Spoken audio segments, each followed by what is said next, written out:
Shalom Bapak Ibu Saudara-saudari yang terkasih di dalam Tuhan. Kita akan kembali melanjutkan renungan firman Tuhan dalam topik Berbeda tapi tetap satu. Bagian firman Tuhan yang akan membantu kita memahami lebih jauh tentang topik ini terambil dari Yakobus pasal yang kedua, ayat yang ke-8 hingga ayat yang ke-9, terjemahan baru kedua yang berbunyi demikian. Tetapi jikalau engkau menjalankan hukum utama yang tertulis dalam kitab suci, kasihilah sesamamu manusia seperti dirimu sendiri, kamu berbuat baik. Namun, jikalau kamu memandang muka, kamu berbuat dosa, dan oleh hukum itu menjadi nyata bahwa kamu melakukan pelanggaran.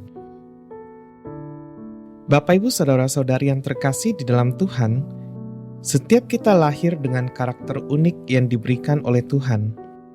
Mungkin kita tidak pernah memikirkan dengan serius tentang karakter ini. Tetapi, jikalau kita memahami secara umum, setiap karakter adalah kumpulan sifat, kebiasaan, dan perilaku yang membedakan seseorang dari orang lain. Dan Tuhan memberikannya berbeda-beda kepada setiap orang. Karakter dapat mencakup sifat-sifat positif dan negatif seperti kejujuran, kesabaran, empati, kemarahan, kesombongan, dan kecemburuan. Tidak hanya berbicara tentang sifat saja, kebiasaan-kebiasaan seperti disiplin, tanggung jawab, dan kerja keras pun termasuk dalam karakter. Demikian juga dengan perilaku seperti cara berkomunikasi, cara menghadapi masalah, dan cara berinteraksi dengan orang lain termasuk dalam bagian karakter. Tentu banyak dari kita yang bertanya, selain pemberian Tuhan, apa saja yang membuat kita memiliki karakter demikian? Selain genetik orang tua kita, ternyata karakter kita pun dapat terbentuk dari banyak hal, seperti lingkungan sosial kita, pengalaman hidup kita, pendidikan kita, dan lain sebagainya dapat membentuk karakter seseorang. Satu hal yang kita yakini bersama, bahwa setiap karakter-karakter ini ketika menerima Kristus sebagai satu-satunya Tuhan dan Juru Selamat, telah memperoleh penebusan dan sedang berada dalam proses pemurnian untuk mengenakan karakter Kristus. Dan semua karakter-karakter yang dimurnikan ini disatukan dalam gereja.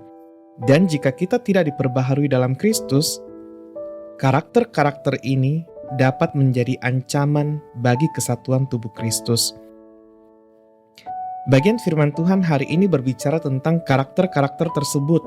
Di dalam suratnya, Yakobus menyatakan, "Tetapi jikalau kamu menjalankan hukum utama yang tertulis dalam kitab suci, kasihilah sesamamu manusia seperti dirimu sendiri, kamu berbuat baik."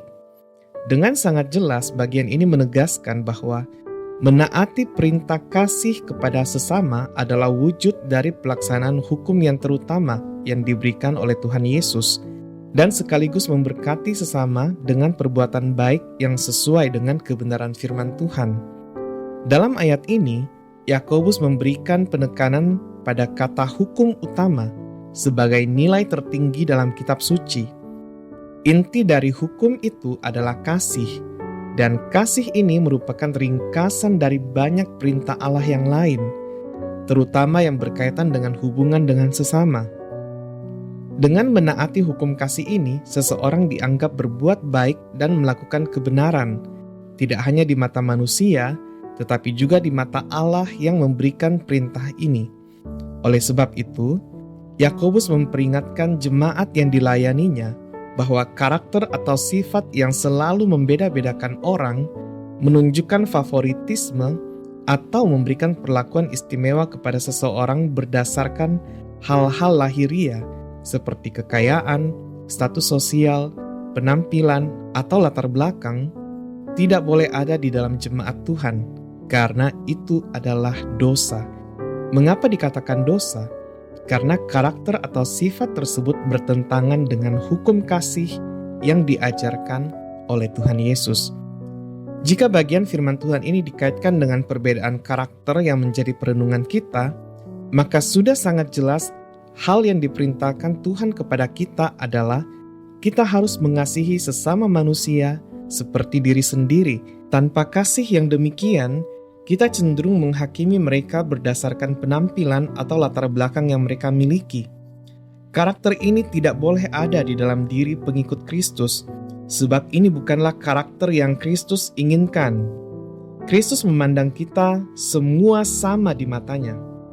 Oleh sebab itu, kita harus memandang semua orang sama dan menerima mereka tanpa memandang karakter ataupun latar belakang mereka. Mungkin orang tersebut adalah orang yang paling menjengkelkan bagi kita, tetapi bagian kita adalah mengasihi mereka.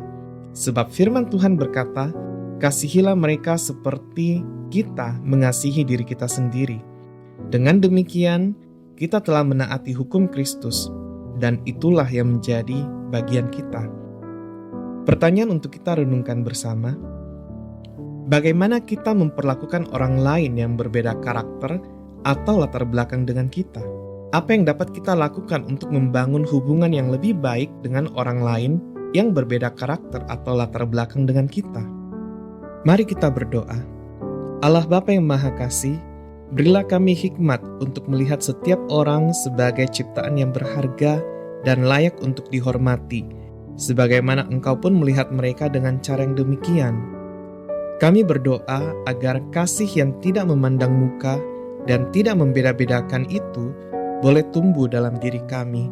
Dan yang terutama, yang terus kami doakan, berikanlah kepada kami kesadaran untuk mengasihi semua orang seperti kami mengasihi diri kami sendiri, agar nama-Mu boleh terus dimuliakan di dalam dan melalui hidup kami. Ini yang menjadi doa kami, di dalam nama Tuhan Yesus kami berdoa. Amin. Demikianlah renungan kita bersama pada hari ini. Kiranya kita boleh terus bertumbuh setiap hari di dalam Tuhan. Amin.